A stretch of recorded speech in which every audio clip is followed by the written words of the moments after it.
Hey guys, Graham Johnson from TableTop Glory here, and today we're going to be talking about one of the biggest scams that I ever fell for, both as a hobbyist and as a hobby store owner. And it all started at PAX Unplugged.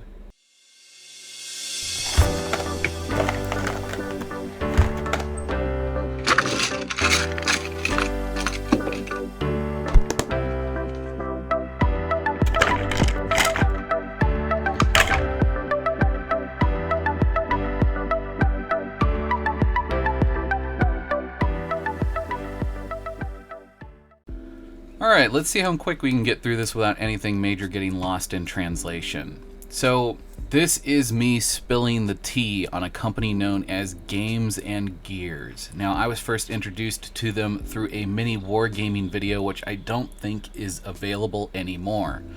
They painted a Warlord Titan from Forge World using Games and Gears paintbrushes, the very same paintbrushes this video is about. Now, if you're not familiar with this product, the idea is that it is a aluminum pin type construction where you can pull out a paintbrush, use it, put it away, and it's a mobile paintbrush for painting wherever you are, whether it be taking to the hobby store or wherever it is you want to do painting, whether it be on your lunch break at work or whatever. It's a neat idea. And they were promising that they were Kalinsky level brushes, Kalinsky Sable level brushes. Now, I bumped into them at the convention at PAX Unplugged, and the Titan was sitting on the front of their table. That's how I recognized them when we arrived. And they were showing off a lot of these brushes, and they were talking a good game. And me and my dad thought it would be nice to sell these in the store because we'd had people asking about painting on the go, for being able to paint in the store or paint on their lunch break at work.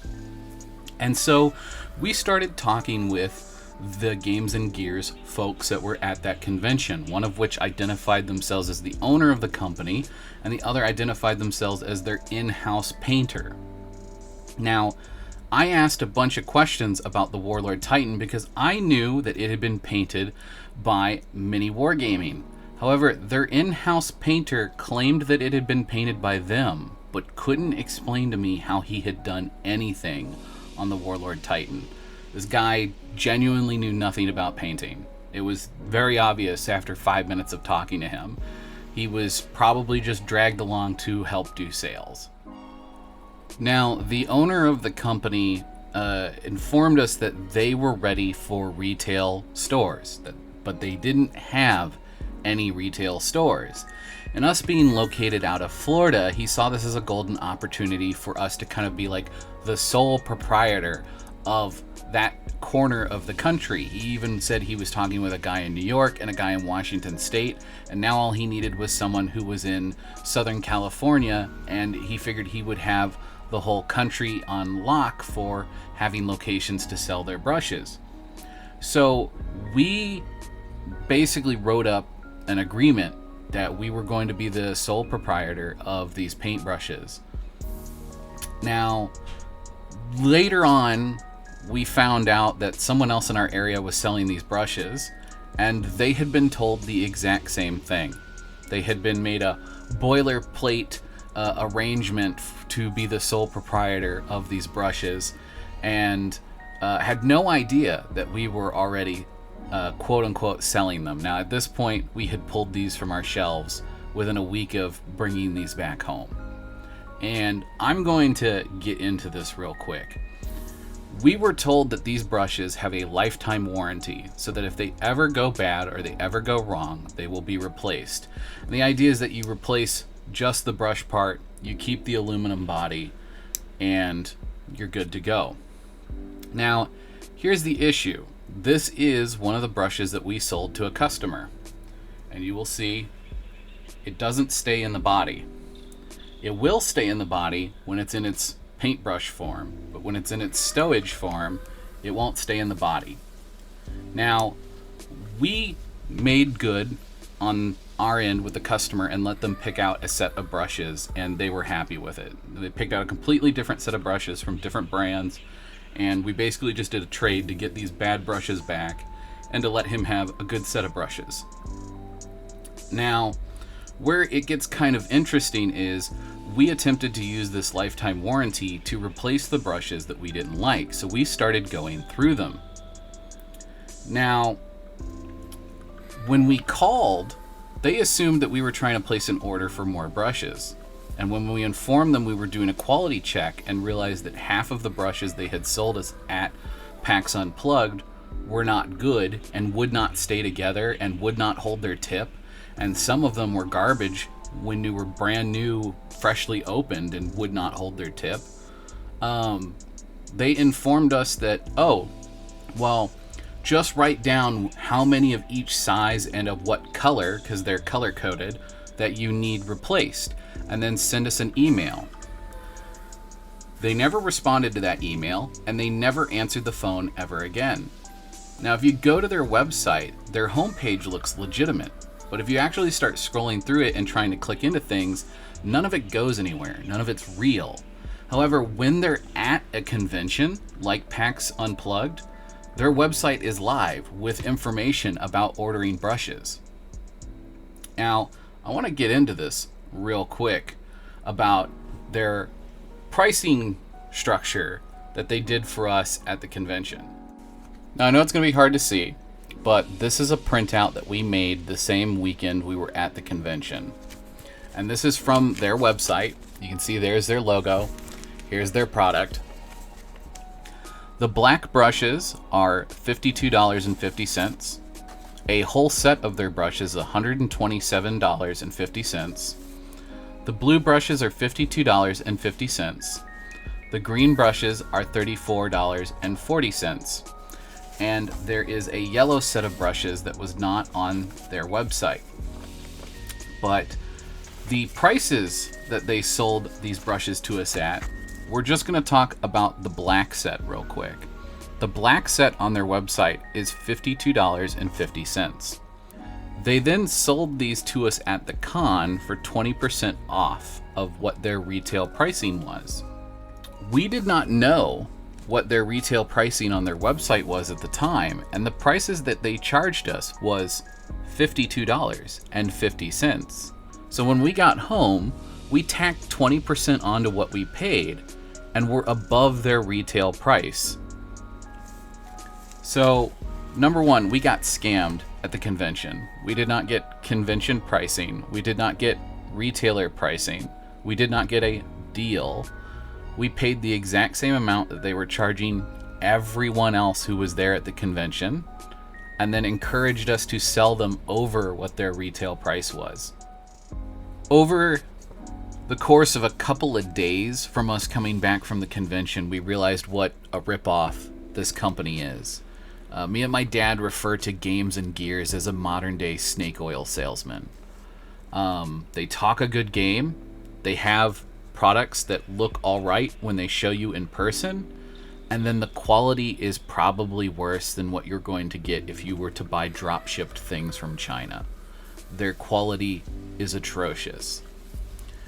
And I think what's worse is the fact that they sell you on the lifetime warranty. The deal is that if you use the warranty, you just have to pay the cost of shipping to get them to you. And I only know of one person who ever successfully managed to get replacements shipped to them, and it was half the cost of just buying a new set of brushes anyway, which leads me to believe that that price is probably the real price for the retail value. So if you're spending $50 on brushes, the replacements are going to cost you $25. And I suspect that that's the real value, because 25 divided by 4 brushes in the pack is probably equal in quality to 4 brushes from Hobby Lobby for $5.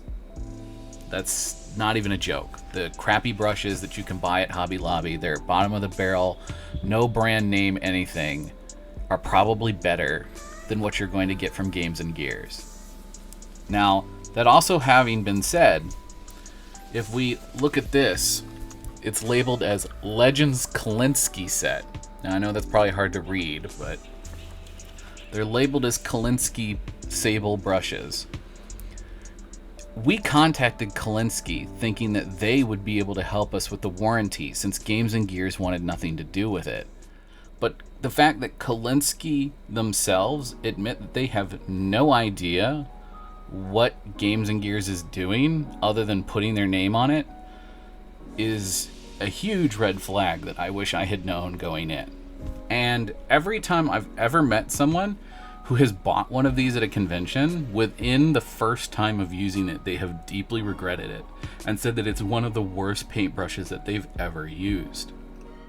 And to answer your question, yes, I still do have every single one of these sets that I ever bought from them, because there was no way in hell that as a business owner I was going to put this on my shelves and try to trick people into buying it.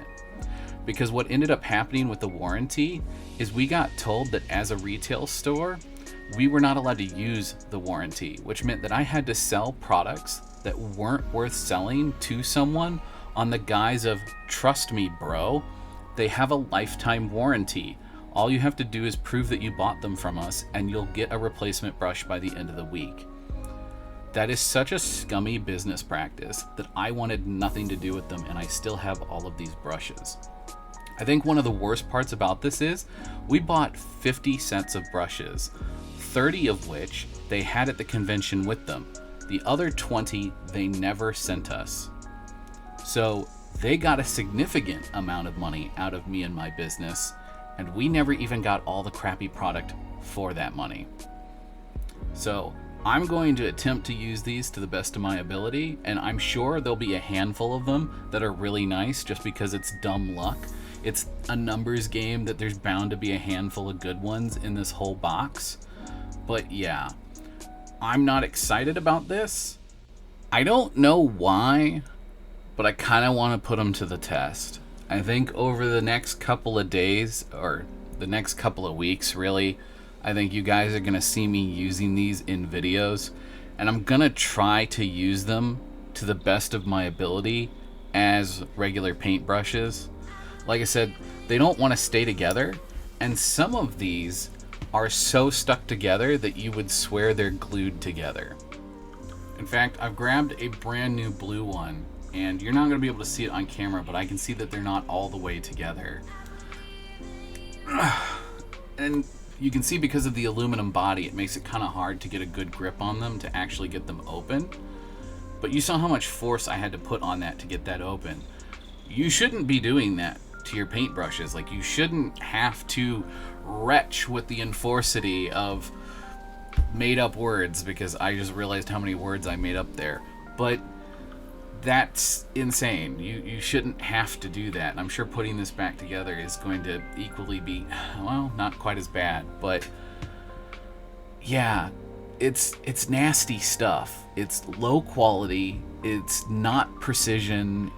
And if it was that difficult for me to remove that, imagine if you had used the warranty and replaced the brush. There's no guarantee that your replacement brush would fit back in this body. There is no guarantee. And everyone I know who's ever used them doesn't like them. I've heard a couple people online claim that they like using them, but I've never actually met someone who likes them.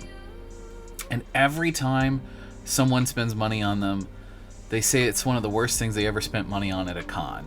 So, if you're at a convention and you see Games and Gears at the convention, they're a modern day snake oil salesman. In any case, I've been Graham Johnson from Tabletop Glory. May your display case always be filled and your pile of shame never run empty. Don't buy this junk.